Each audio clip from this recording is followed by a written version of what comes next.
Ça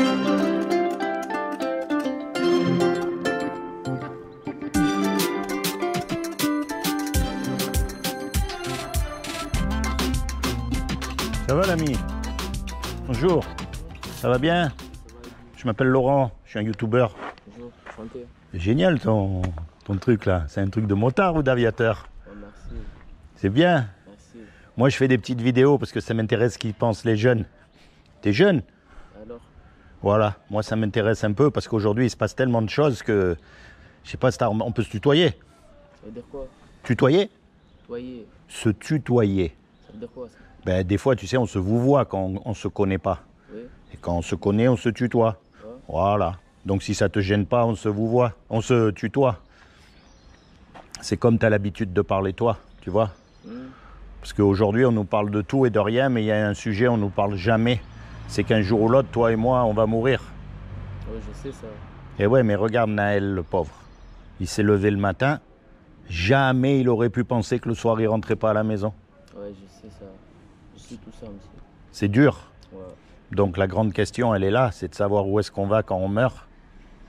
Est-ce que tu as une croyance? Est-ce que tu crois en quelque chose, toi, après quand on meurt? Parce qu'on y va tous, hein? Oui, je sais, monsieur. Alors à ton avis, qu'est-ce qui se passe après quand on est mort?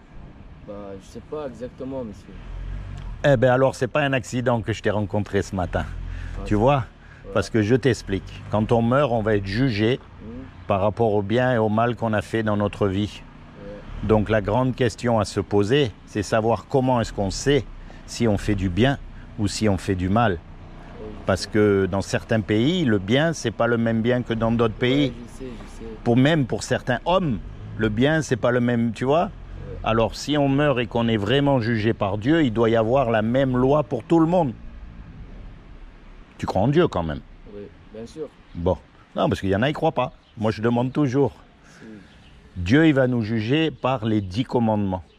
Et les 10 commandements, si tu réfléchis bien, ils sont écrits dans ton cœur.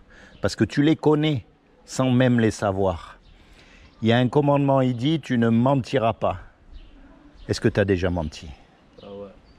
Attention, je ne te juge pas, moi aussi. Oui, je sais, mais j'essaie de dire toute la vérité. Eh bien, tu as raison, parce que c'est ça qu'il faut faire devant Dieu. Ouais. De toute façon, il sait tout. Il y a un commandement, il dit, tu mentiras pas, tu as déjà menti. Il y a un commandement, il dit, tu ne voleras pas. Est-ce que tu as déjà pris quelque chose qui n'est pas à toi?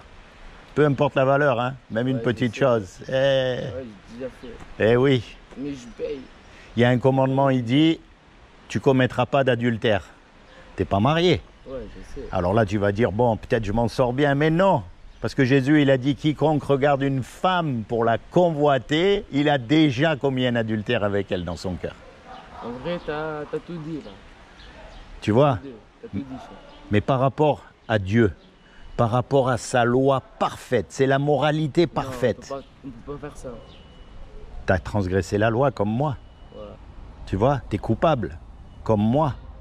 Et si tu es coupable et que tu meurs là aujourd'hui, Dieu va te juger. Ouais. Et comme tu es coupable, il va t'envoyer en enfer ou au paradis. À l'enfer. Ça, c'est ce qu'on mérite. Aussi bien toi que moi. Oui, je sais tout ça. Et c'est terrible. Parce que l'enfer, c'est un endroit où il y a des grincements de dents, des regrets éternels, des flammes qui ne s'éteignent jamais, et on ne peut pas en sortir. Et ça, c'est ce qu'on mérite, c'est le diagnostic. C'est vrai. Tu te rends compte? C'est Mais vrai, tout ça.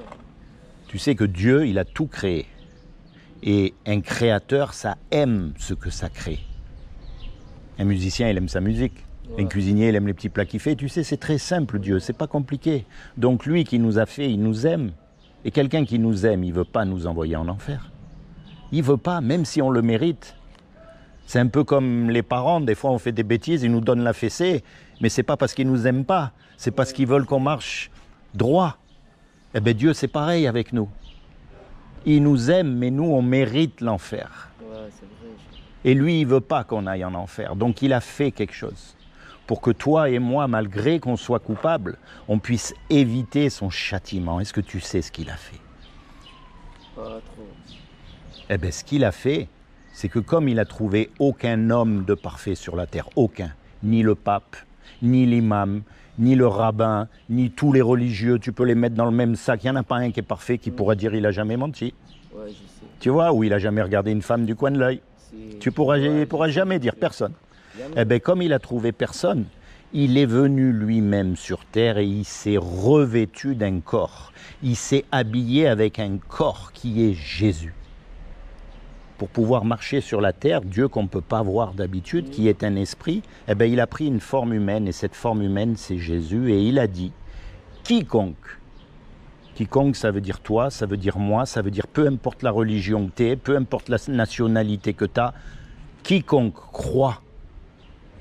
Il n'a pas dit de faire, il a dit de croire.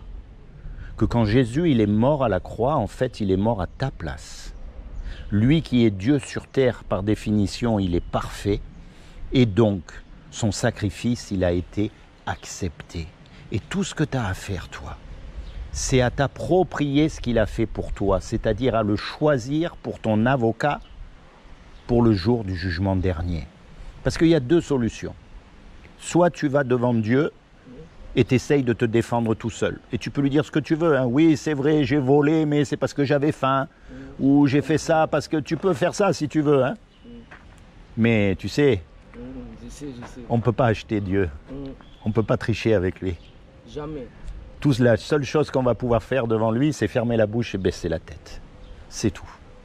Ou alors, tu vas pouvoir aller devant Dieu et dire, écoute, c'est vrai, moi j'ai fait des tas de bêtises. Je reconnais, Toute la vérité, t'as dit toute la vérité.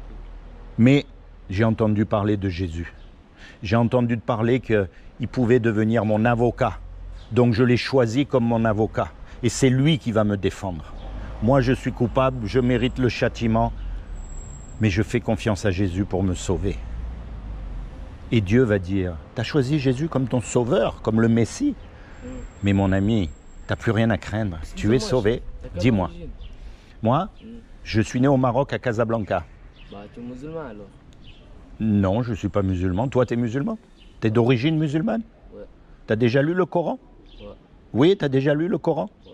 Tu Moi, sais je que suis le... tunisien. Tu es tunisien. Ma grand-mère, elle était tunisienne. Et le Ouais, couscous c'est ça. poisson. Pas vu ça, vraiment. Le couscous poisson, eh oui. Mais tu sais le Coran, mon ami. Parce que j'ai vu ça, ça écrit en arabe, Zahma. Tu sais pourquoi? Quoi? Si tu as 2 minutes, je vais te raconter l'histoire de France. En 2 minutes, Vas-y, normal. il n'y a pas... Tu sais qu'aujourd'hui, en France, les politiques, tout le monde, ils interdisent la bahaya, le voile, toutes ces choses. Franchement, interdire une robe, ça leur fait peur. Mais bon, d'accord. Il y a 300 ans, en France, à l'époque du roi Louis XIV, il y avait des gens que le Coran appelle les gens du livre. Et ces gens-là, ils voulaient vivre en paix, simplement en suivant leur religion. Ils voulaient faire du mal à personne, ils voulaient être honnêtes, ils voulaient suivre les voies de Dieu. Et donc, ils ont commencé à faire ça et à prospérer. Ils devenaient de plus en plus nombreux, de plus en plus puissants. Et donc, le pape, qui était catholique, il a dit « Oh là là, ces gens-là, ils commencent à devenir dangereux. Moi, je ne veux pas les laisser faire. » J'ai déjà fait le cours catholique. Eh bien, tu vois, les catholiques, ils ont commencé à leur interdire des petites choses. Un peu comme la baya, tout ça. Ils leur disaient, bon, vous ne pouvez pas rentrer dans l'administration, vous ne pouvez pas faire tel métier, vous ne pouvez pas aller là-bas, juste parce que vous êtes chrétien, on ne vous laisse pas faire. Ou alors, vous devenez catholique et on vous laisse faire tout ce que vous voulez. Forcément, les gens du livre, les chrétiens, ils ont dit, non, nous, on continue, on connaît Dieu, on n'a pas de problème, tant pis, c'est pas grave, tant pis, on ne met pas la baya, c'est pas grave, on s'en fiche. Alors les catholiques, ils ont vu que ça ne marchait pas. Et comme ils avaient la haine de plus en plus puissante, ils ont commencé la persécution. Mais une persécution terrible. Par exemple, imagine, tu es marié, tu as des enfants, tu as un travail. Eh bien, ils envoient 4 ou 5 soldats chez toi. Et les soldats, ils peuvent faire tout ce qu'ils veulent. Ça s'appelait les dragonnades. Comment ça? Et tu peux vérifier sur Internet, c'est l'histoire de France. Hein. Quoi? Ça s'appelait les dragonnades. Alors par exemple, le soldat, ils envoient 4-5 chez toi, ils prennent ta femme. Oui, ils la violent, ils la tuent.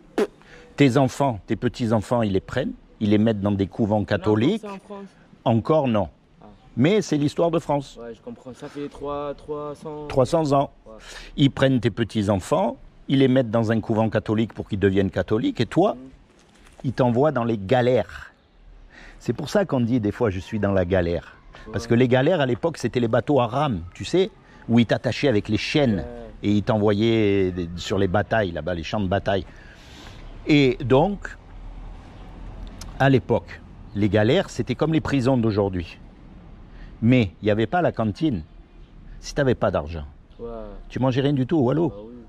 Donc, les prisonniers, en hiver, quand les bateaux ne pouvaient pas partir, ils avaient le droit de trouver un petit travail en ville pour subvenir à leurs propres besoins. Tous les prisonniers, tous sauf les chrétiens, sauf les gens du livre. Parce que les catholiques, ils avaient tellement la haine envers les chrétiens qu'ils ne leur permettaient rien du tout. Eh bien, tu sais qui c'est qui les aidait? C'était les musulmans prisonniers.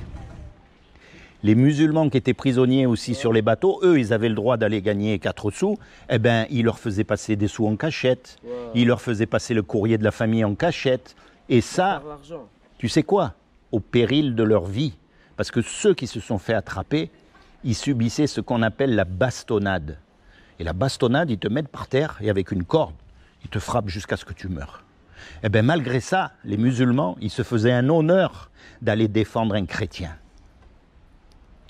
Tu vois un peu, on ne nous raconte pas ça hein, dans les livres d'histoire. Et pourtant, c'est la vérité, tu peux chercher. Je sais.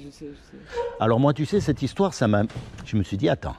Je comprends. Aujourd'hui, quand on regarde la télé, quand on écoute tout le monde, on dit que les musulmans, ils veulent faire la guerre contre les chrétiens, et les chrétiens, ils veulent faire la guerre contre les musulmans, et tout le monde se fait la bagarre. Ça, c'est ce qu'on nous dit. Mais moi, quand je regarde dans l'histoire, je note que là, en tout cas, les musulmans, ils ont tout fait pour défendre les chrétiens contre les catholiques. Alors il doit y avoir quelque chose. J'ai dit, d'où alors vient l'idée d'aller aider les chrétiens? Oh, de subir la bastonnade, c'est pas rien. Et ils le font quand même. Alors je me suis dit, il doit y avoir quelque chose dans le Coran. Et donc, j'ai commencé à lire le Coran. Et j'ai trouvé dans le Coran un passage qui te mène au paradis direct. Des choses incroyables que même l'imam, il ne nous dit pas. Personne ne nous en parle. Et c'est pour ça que j'ai écrit ça. Parce que le Coran, tu sais comme moi, on ne peut pas comme ça le toucher. Il faut se laver les mains, il faut respecter. On est d'accord? Donc j'ai copié des sourates du Coran. Et je les ai mis en arabe et en français. La première sourate que j'ai trouvée, c'est que le Coran, il enseigne que le vrai, qui est le vrai chrétien? Parce qu'aujourd'hui, tu as remarqué, tout le monde il dit qu'il est chrétien ici, hein? Mais le Coran, il dit aux gens du livre, vous ne tenez sur rien tant que vous ne vous conformez pas à la Torah et à l'Évangile. On est d'accord, c'est bien traduit. Ça veut dire que le vrai chrétien, c'est celui qui vit en accord avec la Bible, celui qui met en pratique dans sa vie la Bible. C'est comme ça que tu vas reconnaître un vrai chrétien. C'est pas parce qu'il a la croix là, hein. Ça veut rien dire du tout. Hein. Celui qui vit comme la Bible, elle dit qu'il faut qu'il vive, c'est un vrai chrétien.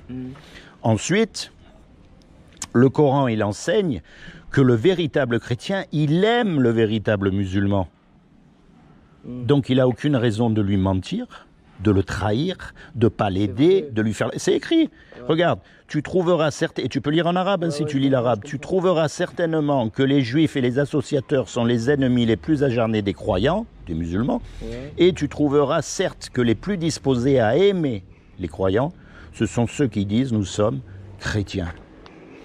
Donc le vrai chrétien, tu vas le reconnaître parce que c'est un gars qui va jamais te trahir, qui va jamais te mentir, qui va toujours te dire la vérité, qui va tout faire pour t'aider. Tu vois? Tu vas trouver ça jamais. Eh ben, il n'y en a pas beaucoup des vrais chrétiens. C'est pour ça quand tu les entends dire on est dans une société judéo-chrétienne. Mais moi je leur dis, quand c'est la dernière fois que vous avez lu la Bible? Et là, ils ferment leur bouche. Parce que c'est pas vrai. Si on était vraiment dans un pays où la majorité des gens ils étaient chrétiens, il n'y aurait aucun problème avec les musulmans. Parce que tu as lu là. Le Coran, il enseigne que le véritable musulman, il doit écouter le véritable chrétien. Regarde. Et ne discuter que de la meilleure façon avec les gens du livre. Parce que des fois, chez les imams aussi, hein, il y en a, ils cherchent la guerre. C'est vrai. Hein, ils cherchent la violence, ils cherchent tout. Mais le Coran, il dit, et puis, c'est pas si vous voulez, c'est un ordre. Et ne discutez que de la meilleure façon. C'est un impératif, on appelle ça. Ça veut dire que quand tu rencontres un vrai chrétien, toi aussi, tu dois le respecter, tu dois l'écouter, tu dois discuter que de la meilleure des façons. Regarde, le Coran, il enseigne que le véritable musulman, il peut croire le véritable chrétien. Et si tu es en doute sur ce que nous avons fait descendre vers toi, interroge alors ceux qui lisent le livre révélé avant toi. La vérité, certes, t'est venue de ton Seigneur. Ne sois donc point de ceux qui doutent. Donc si tu as des questions concernant Dieu, tu te poses des questions, tu n'es pas sûr, tu peux aller demander aux gens du livre, c'est écrit dans le Coran. Et tu peux les croire, ils ne vont pas te mentir. Les vrais, encore une fois, tu vois, c'est écrit en arabe, tu pourras lire, je vais te le laisser ça. Je lis tout. Tu lis vite, hein, tu es rapide, j'aimerais bien lire l'arabe comme toi. Hein. Regarde, en plus, le Coran enseigne que le véritable musulman, il doit suivre l'Injil. Et nous avons envoyé après eux Jésus, fils de Marie, pour confirmer ce qu'il y avait dans la Torah avant lui, et nous lui avons donné l'Évangile, où il y a guide et lumière. Ouais, S'il y a guide et lumière, attends, c'est le Coran qui dit que dans l'Évangile, il y a guide et lumière. Et c'est un guide et une exhortation pour les pieux. Donc il y a beaucoup d'imams, ils disent, la Bible, elle a été trafiquée. Mais c'est pas ça que ça dit dans le Coran. Et tu verras si tu le relis. Il y a marqué qu'ils ont mal interprété la Bible. Donc la Bible, elle est bonne. Mais c'est l'interprétation qui n'est pas bonne. Et c'est vrai. Parce que quand tu regardes les catholiques, par exemple, ils ont la Bible. Mais trouve-moi un pape dans la Bible. Il n'y a pas. Trouve-moi qu'il faut vénérer les statues comme ils ont dans les églises. Il n'y a pas. Trouve-moi qu'il faut aller faire les croisades. Il n'y a pas. Il y a plein de choses qu'il n'y a pas et qu'ils font. Donc ils ont la Bible. La Bible, elle est vraie, mais eux, ils l'interprètent mal. Tu comprends? Ouais, je comprends tout ça. Tu sais qu'il y a eu des croisades contre les musulmans. Mais tu sais qu'il y a eu des croisades aussi contre les chrétiens en Provence. Tu ne savais pas ça, hein? Eh bien, écoute, les mêmes croisades qu'il y avait contre les musulmans, ils ont fait les mêmes croisades en Provence contre les chrétiens, les catholiques. C'est pour ça qu'il y a le château des papes à Avignon. Ah, mais l'histoire, mon ami, c'est tellement passionnant. Et c'est ça, oui, parce qu'ils nous forcent à faire la guerre. Regarde, le Coran enseigne que le véritable musulman doit obéir à Jésus. Tu savais pas ça, hein? Non. Eh bien, tu peux lire noir sur blanc. Et tu peux le lire en arabe, si tu veux. Et quand Jésus apporta la preuve, il dit « Je suis venu avec vous avec la sagesse pour vous expliquer certains de vos sujets de désaccord. Craignez Dieu donc et obéissez-moi. » Je comprends. Tu sais, Mohammed, avec tout le respect que j'ai pour lui, nulle part il est écrit qu'il est le Messie. Il est écrit qu'il est le prophète. Mais Issa, il est écrit qu'il est le Messie. Et tu pourras lire dans ton Coran. Bah ouais. Tu vois la différence? Ça, c'est le Coran qui enseigne que si tu crois l'Injil, tu es sur le bon chemin. Ceux qui croient à ce qui a été descendu ou révélé et ce qui a été descendu avant toi et qui croient fermement à la vie future, ceux-là sont sur le bon chemin de leur Seigneur et ce sont eux qui réussissent dans la vie et dans la vie future. Ah, je comprends tout ça. C'est pour ça, mon ami, c'est bien de lire le Coran. Ouais, c'est vrai. Mais il faut que tu lises l'Injil aussi. Et ça, c'est le Coran qui te le dit. Et c'est là où il est le passage secret. C'est que tu sais, dans toutes les religions, dans toutes les croyances, il y a les gens, ils sont, par exemple, ils sont musulmans juste parce qu'ils sont nés dans une famille musulmane. Mais ils ne vont pas chercher vraiment à étudier, à chercher Dieu. Chez les catholiques, c'est pareil. Il y en a, ils sont nés catholiques, alors ça y est, ils vont mourir catholiques. Ils ne vont pas chercher à comprendre. Mais celui qui veut vraiment chercher à comprendre, il va s'appliquer à obéir. Et regarde, c'est le Coran qui te dit, tu peux y aller, hein, qu'il faut que tu lises l'Injil. C'est pas moi qui le dis, hein. Ouais, c'est vrai. Tu sais, la seule raison que je ne sors pas le Coran, c'est parce que j'ai rien pour me laver les mains. Hein. Sinon, je te montrerai dans le Coran. Regarde, le Coran enseigne que si tu crois Jésus, tu seras élevé. Ô Jésus, certes, je vais mettre fin à ta vie terrestre, t'élever vers moi, ça il a fait, te débarrasser de ceux qui n'ont pas cru et mettre jusqu'au jour de la résurrection ceux qui te suivent au-dessus de ceux qui ne croient pas. Tu comprends? Je comprends, ouais, bien sûr. Peu importe si on est musulman, si on est catholique, si on est bouddhiste, à un moment donné, il faut sortir de sa religion là où on est né pour aller vers Jésus, pour être sauvé. C'est pour ça que chez les vrais chrétiens, tu as toutes les races, toutes les nationalités. Voilà. C'est un peu comme Abraham. Tu sais qu'on dit que Abraham, c'est le père des croyants. Eh bien, qu'est-ce qui s'est passé dans la vie d'Abraham? Abraham, au début, il est né, il a vécu dans une famille qui vénérait c'était des associateurs. Ils avaient plein de dieux. C'était des païens où il est né, Abraham. Et puis un jour, Dieu il est venu, il a frappé à la porte de son cœur et il a dit: Abraham, viens, suis-moi et va vers le pays que je te montrerai. Il n'y a même pas dit où il allait. Et Abraham, il a dit: ok, je veux te suivre. Et aujourd'hui, c'est pareil avec toi. Dieu, il frappe à la porte de ton cœur. Et il te dit: voilà, c'est comment ton prénom? Comment tu t'appelles? Je m'appelle Moha. Moha. Et il dit: Moha, écoute, t'es né dans une famille musulmane, dans un pays musulman, tous tes amis, machin. Ok, c'est bien, ne critique pas. Mais à un moment donné, il faut que tu choisisses. Il faut que tu me suives là où je t'amènerai. Ouais, je comprends. Et aujourd'hui, c'est ce qu'il vient de faire. Il vient de te parler. C'est comme un rappel. Parce que souviens-toi, on ne sait pas quand on meurt. Ouais, je sais tout ça. Regarde Naël, hein. Je peux mourir après 1 minute, après 1 seconde, après on ne sait pas quand on meurt. Ouais, je sais. Et du moment que tu as pris la décision dans ton cœur de dire: voilà, moi, je sais que je suis un pécheur. Je sais que si je meurs là, c'est l'enfer direct et je ne peux pas m'en sortir. Par contre, je sais aussi que Jésus, il est venu pour me sauver.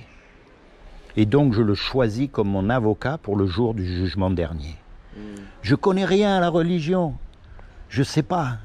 Mais Dieu, je te fais confiance. Tu as envoyé Jésus pour me sauver. Je le choisis comme mon sauveur. À partir de ce moment-là, mon ami, tu es sauvé. Parce que ce n'est pas par rapport à ce que tu vas faire ou ce que tu ne vas pas faire, c'est par rapport à ce qu'il a fait lui. Et puis tu verras que tu vas changer d'esprit. C'est-à-dire que d'un coup, tu vas dire: attends, ces choses que je faisais avant, j'ai plus envie de les faire. T'as marqué, c'est vrai. Tu vois, maintenant j'ai envie de faire le bien. Et c'est normal, parce que quelqu'un qui t'a sauvé, comme Jésus, il t'a sauvé de l'enfer, c'est fait gratuitement. Attends, tu ne le mérites pas, hein. C'est une grâce. Parce que si Dieu il te donne ce que tu mérites, comme moi, tu sais que c'est l'enfer. Hein, et tu peux rien dire, tu peux que lui dire merci. Ouais, je sais. Tu peux pas dire qu'il n'est pas juste. Tu vois, malgré tout ce que tu as fait, il te propose gratuit, c'est une grâce, de te donner le paradis. Oui, je sais. Attends, quand lui va te demander un petit service, tu vas lui rendre s'il te demande quelque chose. Bah, évidemment. Oui, alors par exemple, on va prendre le mensonge. Un truc tout bête. La prochaine fois que tu es confronté au mensonge, tu vas dire: là, si je mens, c'est bon, je ne me fais pas attraper, personne ne m'a vu. Mais dans ta tête, tu vas dire: attends, je ne peux pas continuer à mentir, c'est pas possible. Bah, oui. Jésus, il m'a sauvé de l'enfer, et moi, je vais continuer à mentir. C'est comme si je lui crachais à la figure. Alors tant pis, combien ça va me coûter, tant pis. Mais par conscience envers Dieu, je choisis de faire ce que Dieu aime, et je repousse de toutes mes forces ce que Dieu n'aime pas. Et on appelle ça la repentance. C'est-à-dire que tu changes de direction dans ta vie. Plutôt que de continuer dans le monde, dans les bêtises, dans tout ça, tu dis: moi, je veux suivre Dieu maintenant. Mais pas la religion, Dieu. Parce que tu sais, la religion, quelle que soit la religion, c'est pas terrible. Il vaut mieux suivre Dieu. Tu vois? Alors tiens, je vais te laisser ça en souvenir de moi. Merci, chef.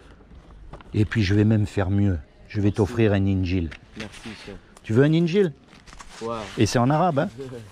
C'est en arabe, comme ça tu pourras vraiment lire, étudier, mais tu sais, pas comme les hypocrites. Ouais.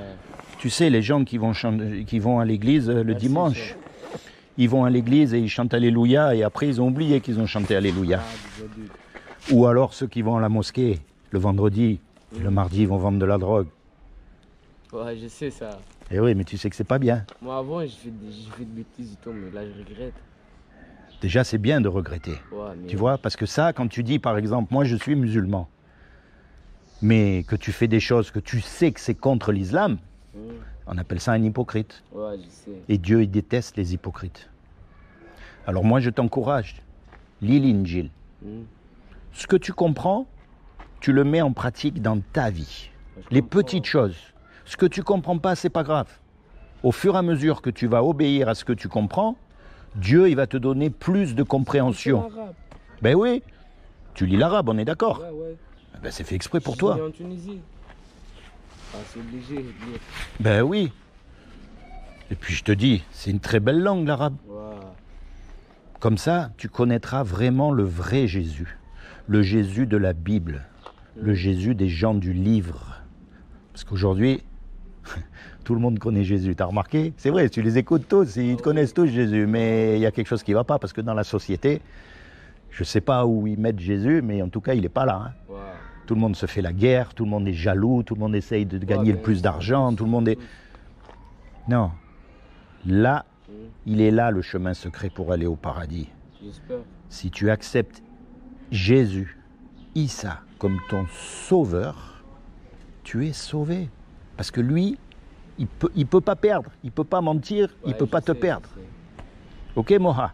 D'accord, merci chef. Allez, sois Bon béni, courage. moi. Je prie pour toi et toute ta famille, d'accord? Bon courage, merci. Vraiment, que Dieu te bénisse, qu'il t'accorde le désir de ton cœur, Voilà, qui vraiment. se révèle à toi comme ton sauveur et ton Seigneur, et plus que tout, qui te détourne du péché à tout jamais et qui te permette de rentrer dans ta destinée éternelle. Moha, pense à ce que je t'ai dit, parce que je veux te voir au paradis. Ouais, je sais. Je me souviendrai de toi avec tes lunettes. Hein. J'espère. Je me souviendrai de toi au paradis. Hein. J'espère. Allez, Merci chef, bon courage. ciao, ciao. Ciao. Bonne Ciao. journée.